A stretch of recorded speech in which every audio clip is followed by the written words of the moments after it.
문학으로 삶을 나누고 문학으로 세상을 읽는 시쿵 김은자 시인입니다.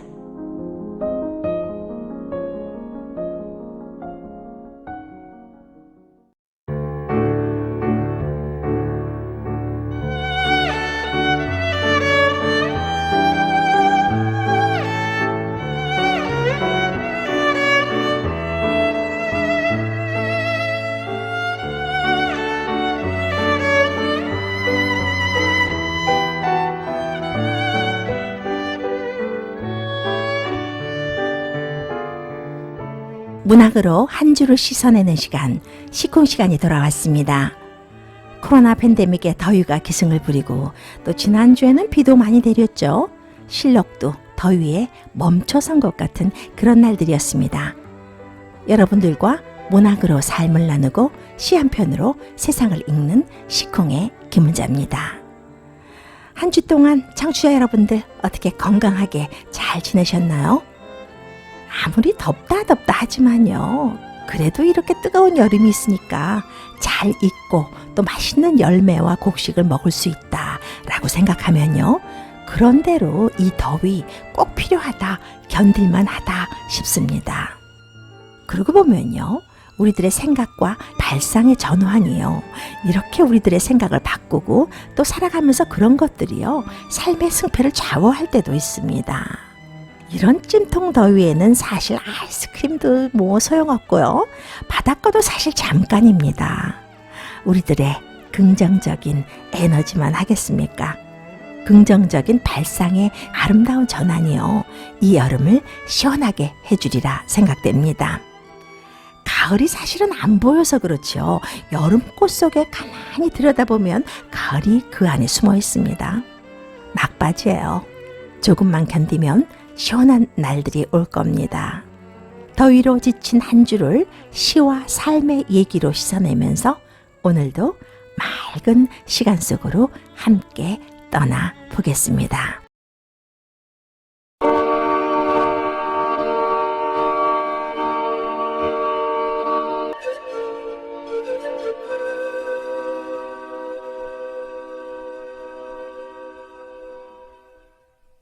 펜플루스로 들어봤습니다. 이종원이 연주했습니다. 여름비. 요즘 한국에서는요. 코로나19 위기를 극복하기 위해서 그 외교부가요. Stay Strong 챌린지 캠페인을 벌인다고 합니다. 코로나를 잘 극복하고 또 조기 종식을 응원하는 공익 캠페인인데요. 많은 분들이 참가했는데요. 그 중에서요. 얼마 전 신달자 시인의 캠페인 글이 마음에 와닿아서 소개할까 합니다. 제목은 코로나19과 싸우면서 라는 제목의 글인데요. 내용은 이렇습니다. 우리 잘 싸워나갑시다. 축구와 농구를 끝내면서 우리들은 즐겁게 잘 싸웠습니다. 라고 인사를 합니다. 그렇게 우리도 가까운 시간에 코로나와 잘 싸웠습니다. 라고 즐겁게 인사하도록 합시다. 그런 인사를 하도록 우리 모두 마음이 뜨겁도록 절실하게 기도하면 그날이 빨리 올 것입니다. 우리나라는 산으로 둘러싸여 고개를 넘는다거나 고비를 넘는다거나 태산을 넘는다고 말해왔습니다. 우리에겐 그런 끈기가 있습니다. 코로나19의 고비를, 태산을 우리 잘 넘어갑시다. 그렇게 잘 넘어서 서로 가까이 보고 웃는 날이 빨리 오기를 고대합니다. 글을 읽으면서 어쩜 이렇게 우리가 요즘 서로에게 하고 싶은 말을 이렇게 썼을까 싶었습니다. 정말 그렇잖아요. 우리나라 말에는 태산을 넘다, 고개를 넘다, 고비를 넘다 그런 얘기 많이 하는데요. 정말 이 코로나19이라는 이 태산을 어서 빨리 넘어서 이 시간을 잘 이겨내서 건강한 세상이 되었으면 하는 바람입니다. 시 한 편 소개하는 시간입니다. 시 한 편에 저의 해설과 감상을 곁들여서 여러분들과 공감하면서 세상을 읽고 삶을 나누는 시간이기도 합니다. 오늘 여러분들께 소개해드릴 시는요. 요즘 여러분들 과일 많이 드시죠? 강인한 시인의 씨앗이라는 시입니다.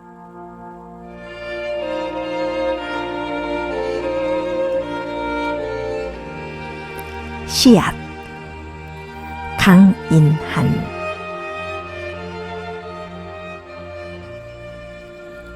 참외를 먹다가 나도 모르게 참외 씨를 삼켰다. 큰일 났다. 내일 모레 내 몸에서 참외 싹이 파랗게 돋아날 테니. 여름 텃밭 줄줄이 뿌려놓은 며칠 만에 파란 싹 뾰조록이 나오던 배추 씨처럼. 어떡하나. 나는 이제 어떻게 해야 하지? 참외 씨를 꿀꺽 삼키고야 말았으니.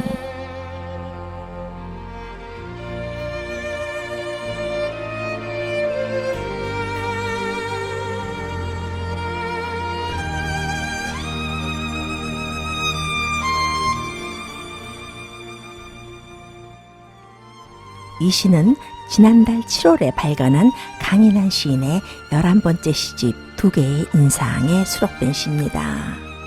훔쳐서 먹는 참외 아니었을 텐데요. 이상하죠? 왠지 무언가를 훔친 것 같은 그런 기분이 들잖아요. 한 년 한 년 나누지 않고 전체적으로 해설하고 감상하는 것도 좋을 것 같지만 연을 나누어서 감상하면서 좋은 생각 함께 나눠보겠습니다. 시인이 참외를 먹다가요, 씨를 삼킵니다. 우리도 그런 일 종종 있죠? 아니, 여름에는 자주 접하는 일입니다. 수박 먹다가, 혹은 포도 먹다가, 혹은 뭐 또 참외를 먹다가 작은 씨들 삼키는 일 종종 있잖아요. 차변 살펴보겠습니다. 참외를 먹다가 나도 모르게 참외 씨를 삼켰다. 큰일 났다. 내일 모레 내 몸에서 참외 싹이 파랗게 돋아날 테니. 얼핏 보면 이게 어린애 같은 발상을 어떻게 하면 좋아 하는 생각도 좀 들기도 해요. 시인은 분명 참외를 먹다가 참외 씨를 무심코 삼켰다고 합니다. 그리고는 아이처럼 큰일 났다. 내일 모레 내 몸에서 이 참외 싹이 파랗게 돋아날 테니 라고 말도 안 되는 걱정을 하죠. 어떤 사람은 참외를 먹을 때 씨 부분이 더 다니까 씨를 발리지 않고 통째로 먹는 사람도 있는데, 씨를 모르고 삼켰다고 뭘 애처럼 또 저러는가 라는 사람도 있을 겁니다. 그러나 이 시는요, 바로 이 첫연, 여기서 시인의 성숙한 사유가 돋보이는 부분입니다. 보통 사람처럼 과일을 먹다가요, 작은 씨를 삼킬 수도 있는 거지라고 생각했다면 이 시는 탄생할 이유가 없습니다. 시인은 한낱 과일 속에 들어있는 작은 씨에서 무한한 생명을 본 것입니다. 씨를 삼켰다고 생각한 것이 아니라요, 펼쳐질 생명, 그러니까요, 그것들의 작은 희망을 내가 삼켜버렸구나 라고 생각한 것입니다. 그것에 대해서 말하고 싶은 거예요. 그런데 그게 어떻다는 말이냐? 과일 속에 있는 씨 하나 먹을 것이 뭐가 그렇게 중요하냐? 라고 물을 수도 있겠죠. 시인은 그 대답을 바로 그 다음 연에서 해주고 있는 것 같아요. 여름 텃밭 줄줄이 뿌려놓은 며칠 만에 파란 싹 뾰조록이 나오던 배추 씨처럼. 작은 씨 하나하나를 땅에 뿌리면요, 며칠 만에 파란 싹이 돋아나는 여름입니다. 시인은 그 생명의 원리를 알고 있는 거예요.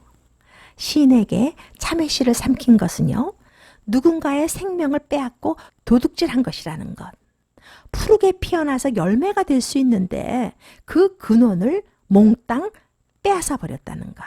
그것이 시인으로 하여금 잠시 멈춰 서게 한 것입니다. 다음 연에서는 시인이요, 그것이 무시해서는 될 일이 아니라는 것을 우리에게 말해줍니다. 3번째 연이면서 마지막 연이기도 합니다. 어떡하나. 나는 이제 어떻게 해야 하지? 참외 씨를 꿀꺽 삼키고야 말았으니. 무심코 먹어버리든지 뱉어버리든지 하는 보통 사람들과는 달리 시인은 여기서 갈등하잖아요. 그런데 그 갈등이 말이에요. 결코 소심한 갈등이 아니라는 거예요. 그것은 씨의 두 번째 연에도 나타나 있습니다. 씨를 뿌리면 싹을 틔우고 하나의 생명이 돋아나고 또 그로 인해서 생기는 그 관계들 또 있고 행복들 이런 것들이 있는데 그게 어떻게 작은 일이라고 말할 수 있을까요? 그게 어디 무심코 넘어갈 일입니까? 우리에게 반문하고 있습니다. 이 시에서 나오는 참외 씨는요. 누군가의 꿈일 수도 있고 누군가의 전부일 수도 있습니다. 그것을 꿀꺽 삼켰다는 건요. 염치 없는 일이고요. 큰 일이라는 것입니다. 이 시는 동심의 언어를 사용했지만요. 깊은 사유가 돋보이는 시입니다. 살면서 쉽게 일어나는 짓밟는 행위, 또 빼앗는 행위 등을 고발한 시기도 합니다. 우리로 하여금 참 여러 가지 생각을 하게 하는 것 같아요. 우리의 일상에서 무심코 일어나는 그 착취 혹은 사살 얼마나 많습니까? 그 모든 것을 또 그러려니 갈등조차 하지 않고 지나가는 것이 보통 사람들이기도 합니다. 그런 우리를 시인은 씨앗이라는 근원을 통해서 천진난만한 목소리로 툭 건드려준 시입니다. 짧고 간단한 내용이지만요. 짧고 간단하지 않고요. 적지 않은 교훈과 사유를 선사하는 시이기도 합니다. 이 시를 쓴 강인한 시인은요. 1944년 전북 정읍에서 출생했습니다. 전북대 국문과를 졸업했고요. 1967년에 조선일보 신춘분야에 시가 당선돼서 등단했습니다. 시집으로는 이상기후, 불꽃, 칼레의 시민들, 황홀한 물살, 푸른 시면, 튤립이 보내온 것들 등이 있습니다. 한국시인협회상, 전남문학상 등을 수상했습니다. 이 시를 쓴 강인한 시인은요. 참다운 우리 현대시의 길을 제시하기 위해서 적극적인 모색의 방법으로 인터넷 카페 푸른시의 방을 2002년에 개설해서요. 현재까지 혼자서 꾸준히 운영하고 있습니다. 많은 선후배 문인들의 통로가 되고 기관이 되고 있습니다. 지난달에 발간된 두 번째 시집 두 개의 인상은요. 영원한 생명과 순수한 신화적 사랑으로의 회귀와 더 나아가서는요. 인류애의 세계를 파노라마처럼 펼쳐냈다라는 평을 받고 있습니다. 여러분들은 무심코 삼킨 참외씨 하나로 갈등해 본 적 있으신죠? 영어의 vivid라는 말이 있죠. 아이들의 웃음소리처럼 선명하면서도 사유의 채도가 높은 vivid한 시였습니다.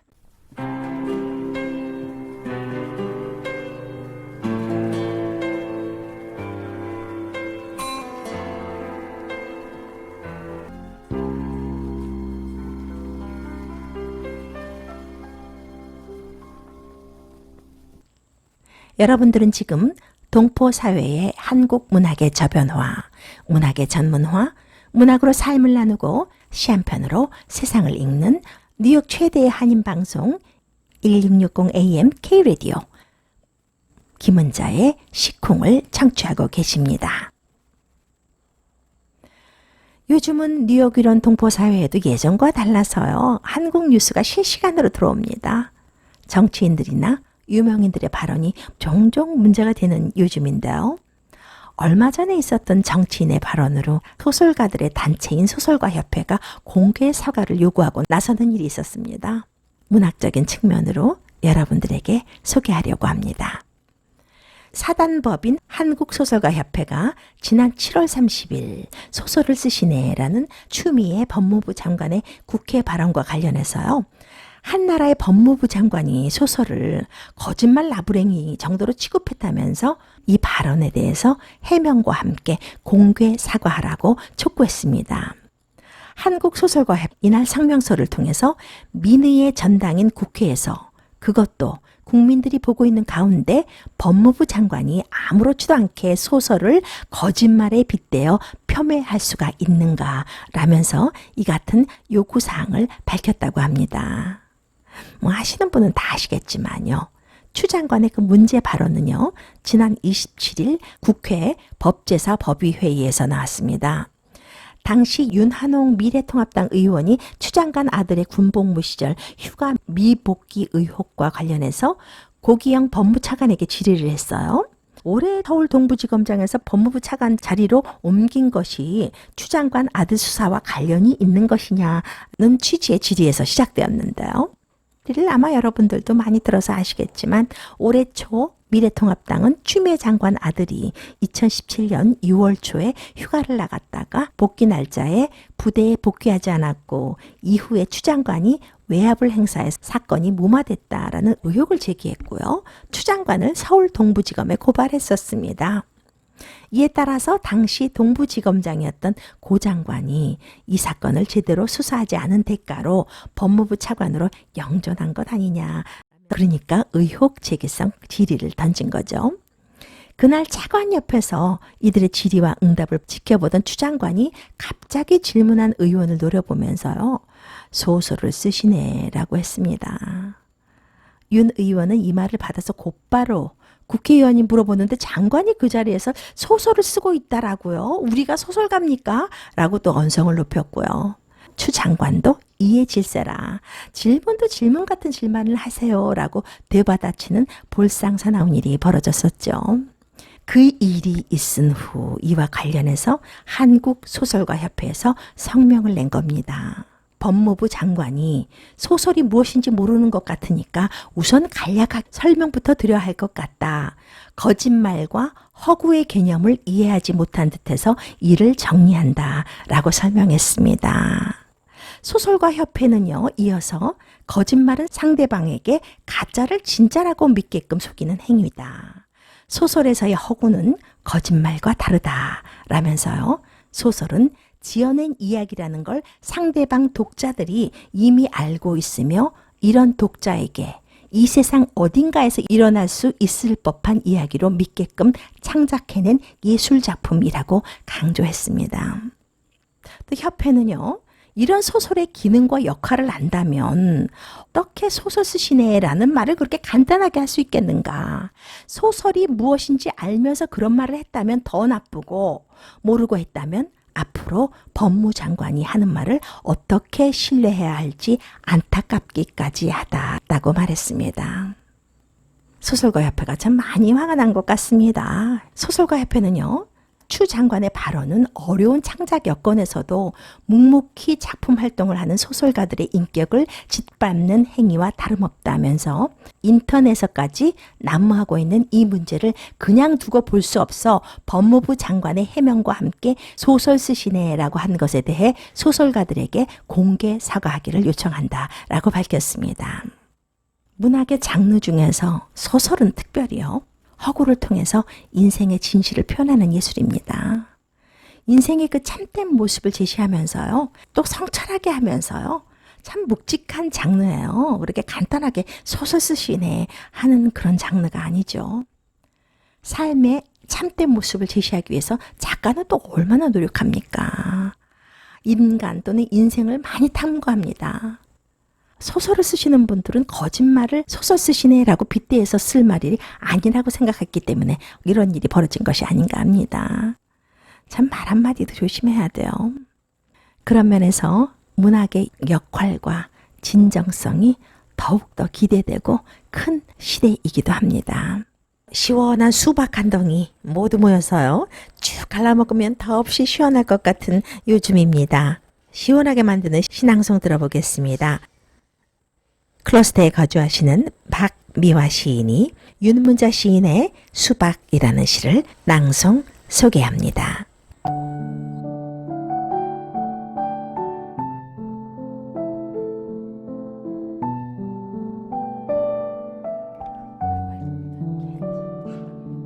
수박, 윤문자.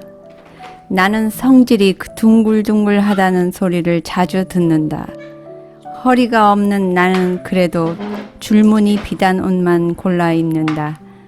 마음속은 언제나 뜨겁고 붉은 속살은 달콤하지만 책임져 주지 않는 사람에게는 절대로 배꼽을 보여주지 않는다. 목말라 하는 사람을 보면 가슴이 아파 견딜 수가 없다. 겉모양하고는 다르게 관능적이다. 나를 알아주는 사람을 만나면 오장육부를 다 빼주고도 살 속에 뼈 속에 묻어두었던 보석까지 내놓는다.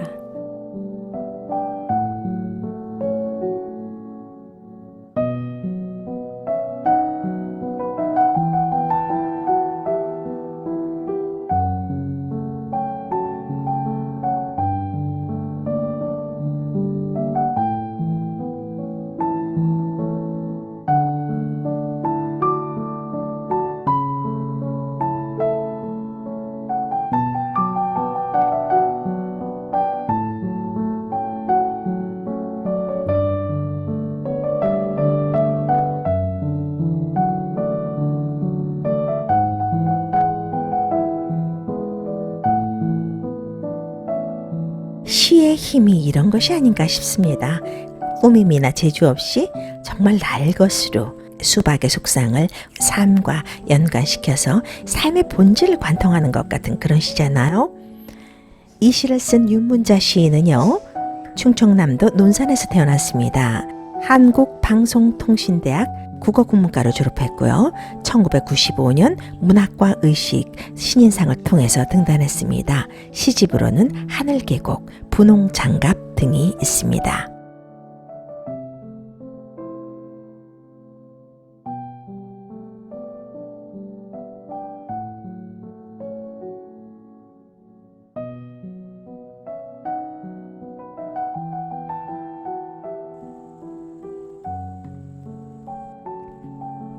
여러분들과 공감하고 문학을 나누는 사이에 헤어질 시간이 되었습니다. 라스트 스트레치라고 하죠. 조금 더 참으시면요, 시원한 계절이 기다리고 있습니다. 다음 주에 환한 모습으로 다시 뵙겠습니다. 지금까지 김은자였습니다.